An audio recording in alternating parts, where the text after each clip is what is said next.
Kamu pasti pernah dengar nasihat soal disiplin yang katanya bikin hidupmu berubah. Ada yang bilang, pelan-pelan aja, sayangi diri sendiri. Tapi ada juga yang ekstrim banget. Kalau kamu skip olahraga, hukum diri kamu dengan 500 burpee di tengah badai salju. Tapi kenyataannya, dua-duanya sering gak ngaruh.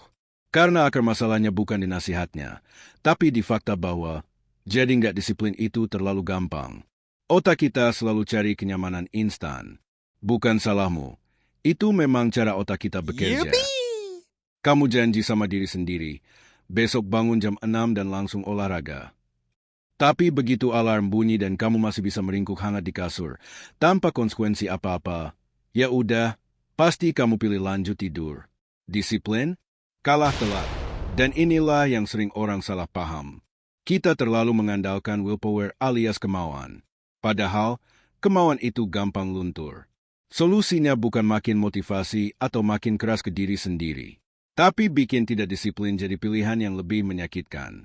Supaya satu-satunya jalan keluar, ya justru jadi disiplin. Contoh paling klasik, susah bangun pagi. Kamu udah coba niat, coba motivasi, tapi tetap aja snooze berkali-kali. Ganti strateginya.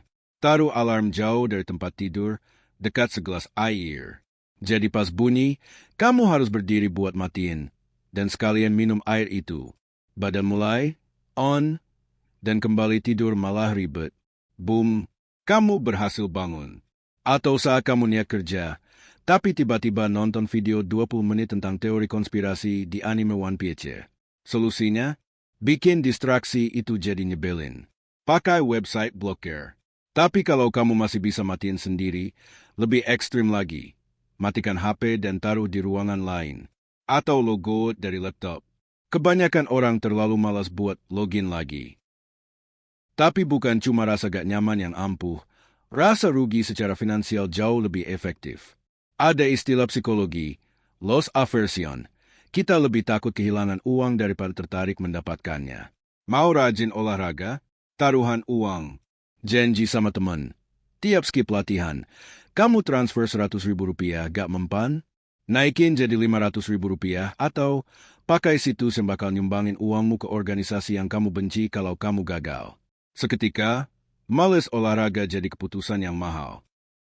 Kita semua peduli sama pandangan orang lain, walaupun pura-pura enggak. Nah, manfaatin itu. Umumkan ke teman, keluarga, atau partner kamu bahwa kamu lagi coba berhenti merokok atau mau selesaikan proyek. Janjikan update mingguan.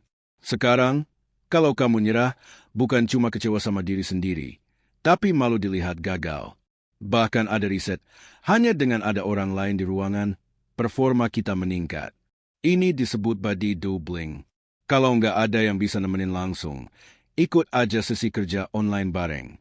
Otakmu tetap merasa diawasi.